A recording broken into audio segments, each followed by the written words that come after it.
Hey guys, how's it going? Welcome back to the channel. My name is John, and today we're going to be watching Ron Swanson's Last Will and Testament.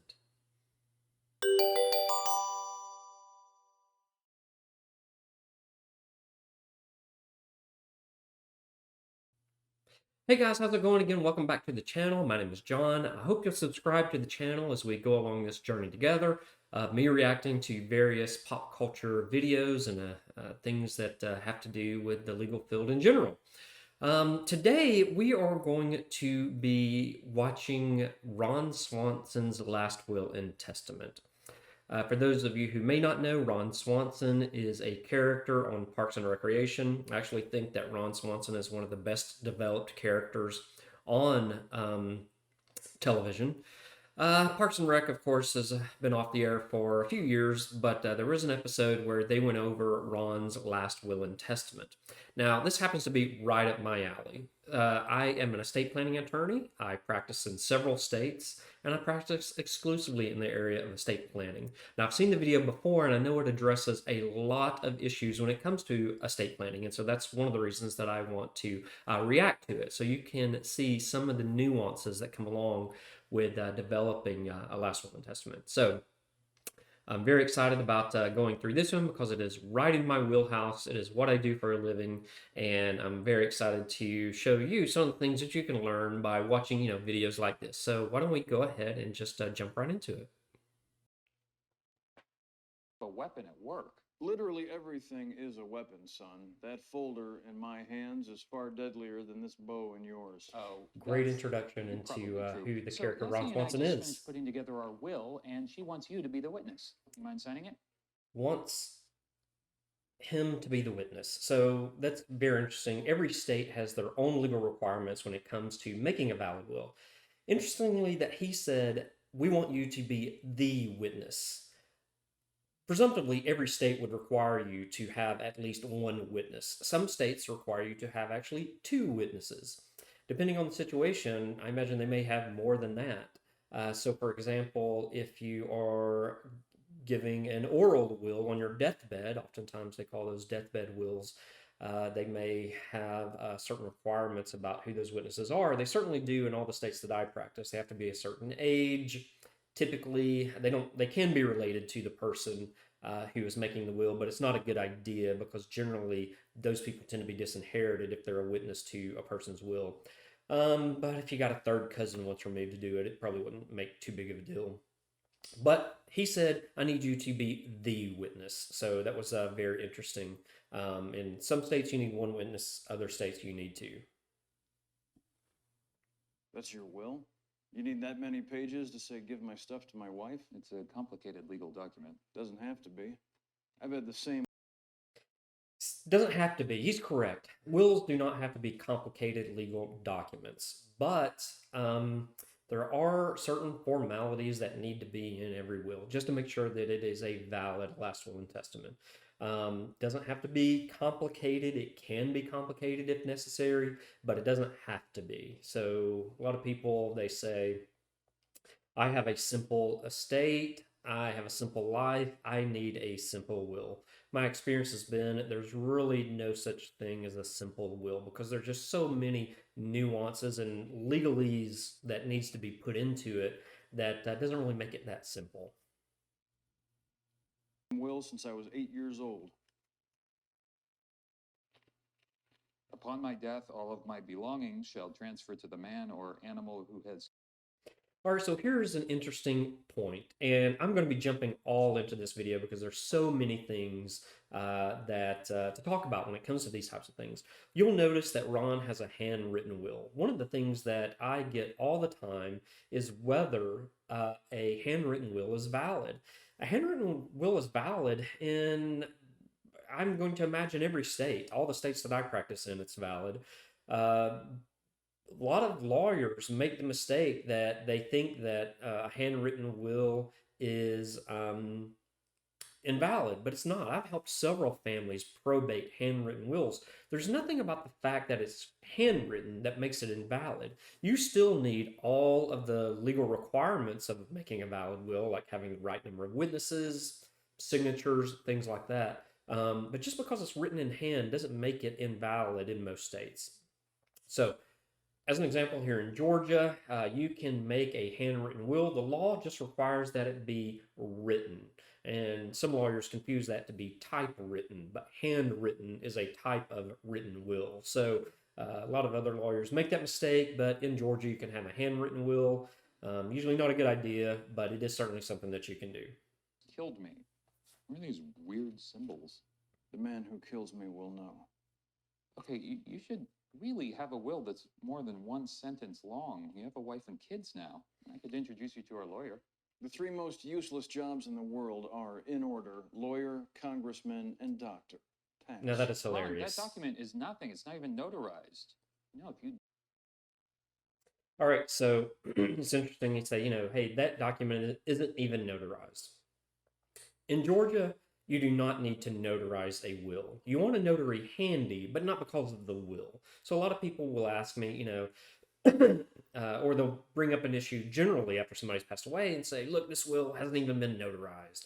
Well, the will itself doesn't need to be notarized. It needs to be signed and it needs to have the right number of witnesses and things like that. But there's no requirement that they generally be notarized. Here's the reason that you want a notary handy, because of something called the self-proving affidavit that gets attached to the will. This is a separate document, but it goes along with the will. You see, the reason to have that self-proving affidavit is because back in the old days, whenever somebody passed away, we'd have to bring the witnesses down to the courthouse and have them testify under oath. Hey, I was there that day. I saw them sign the will. They're of sound mind, all those types of things. But you can imagine what would happen over time is that sometimes those witnesses would pass away before the person that wrote the will. Or maybe they moved to Texas or something like that. You just wouldn't be able to find them. So we, estate planning lawyers, created this document called the self-proving affidavit that says the same thing. That way, when that day comes, your family can take that self-proving affidavit down to the court, and they don't have to worry about trying to find the witnesses who knows where they are. But that's the reason you need the notary. You need the notary for the affidavit, not the will. die and you don't have a real will, most of what you own will go to the government. All right, so this is a bit of a misconception. Generally, that's not the way that it happens. The government isn't going to get most of what you have if you pass away without a will. Uh, there may be an increase in taxes depending on which state you live in. Georgia, for example, doesn't have an estate tax. It doesn't have an inheritance tax, depending on what state you're in. There may be taxes that you have to pay once you pass away, but they're not going to get most of what you have. That's sort of a misconception. Instead, the state has a list of people that your assets will go to. Generally, there are people like your wife or your spouse, your partner, or maybe people like your children. If you don't have any of those, they start going up and down the tree. Do you have any grandchildren? Do you have any parents? They make an effort to try to find who they can give your estate to. So if there is a long list of people they can't find, then yes, maybe your estate will wind up in the coffers of the state government. But that's a highly unlikely scenario. In most cases, they can find somebody that's related to you. Believe me, they'll come out of the woodwork if they think that there's a chance that they might receive an inheritance. So it's not something that really comes up all that much. It's a misconception and just something that just people think that happens, and it just doesn't happen. Hey, Trevor. I've been talking to Ron about estate planning, and he is here to do some goodwill hunting. I like a good joke. By filling out this form listing your assets and liabilities. Nice try. I'm not telling you how much money I have, where it's hidden, or which precious metals and or gemstones it may or may not take the All right, so this brings up an interesting point. Ron doesn't want to disclose his assets to the lawyer. He may have an issue here. Having been there with him may break the attorney-client privilege that you typically get with lawyers. When people are sitting around my conference room table, it's just me and my clients. And so they can feel free to tell me everything. And they really should tell me everything, because without knowing everything, I can't give them the best advice that I can, like every other lawyer.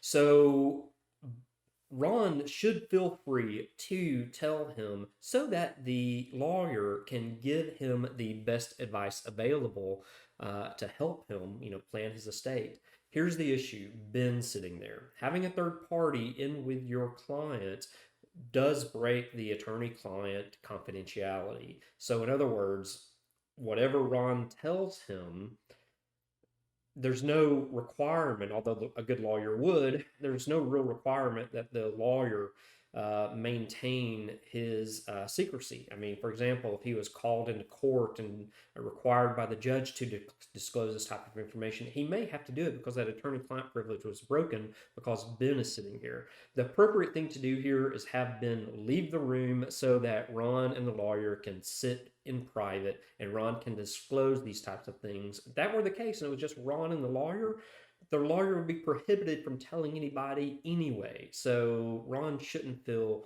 worried about disclosing his assets to the lawyer. Use your money to hire more bureaucrats, maybe build a library. Fine. A ballpark figure. Thank you. God. So the ballpark figure, he's right. Most of the time, you can just start with a ballpark figure. Every state has some type of requirement as to estate taxes. Well, I take that back. Most states don't have an estate tax. So if you have a certain amount, or any amount, you're not going to have to pay estate taxes. But for those that you do have to pay an estate tax, it's good to start with a ballpark number so that you can determine whether you need to do some additional planning to get you below the exemption so that you don't have to pay as much estate taxes as you normally might if you can do that type of thing. Of course, a lawyer will give you the best advice he can. So having a ballpark would be great. Mr. Swanson, an estate of this size means that your children would never have to work a day in their lives. This is going to take some time. Trusts need to be drawn, tax shelters. That's enough. All right, so, the lawyer may be right here because estates of a certain size require additional planning. So, if Ron has a significant amount of assets, then there may need to be additional documents that go along with the planning. That's why you always want to start with that ballpark. All right, guys, so that's really all we have to share with this episode. The Last Will and Testament by Ron Swanson, I find it very fascinating. There's so many nuances that go along with creating a Last Will and Testament. They don't have to be complicated. They can often be what you would say, quote unquote, is simple. But there are, what I've discovered is that every family is unique and you shouldn't have cookie cutter estate planning documents because your family is unique and your estate planning documents should be also. So that's really all I have to share with this episode. So I hope you'll subscribe as we go along the journey of reacting to these things that come along in pop culture, and hope you learned something. And until we watch the next video together, I will see you then.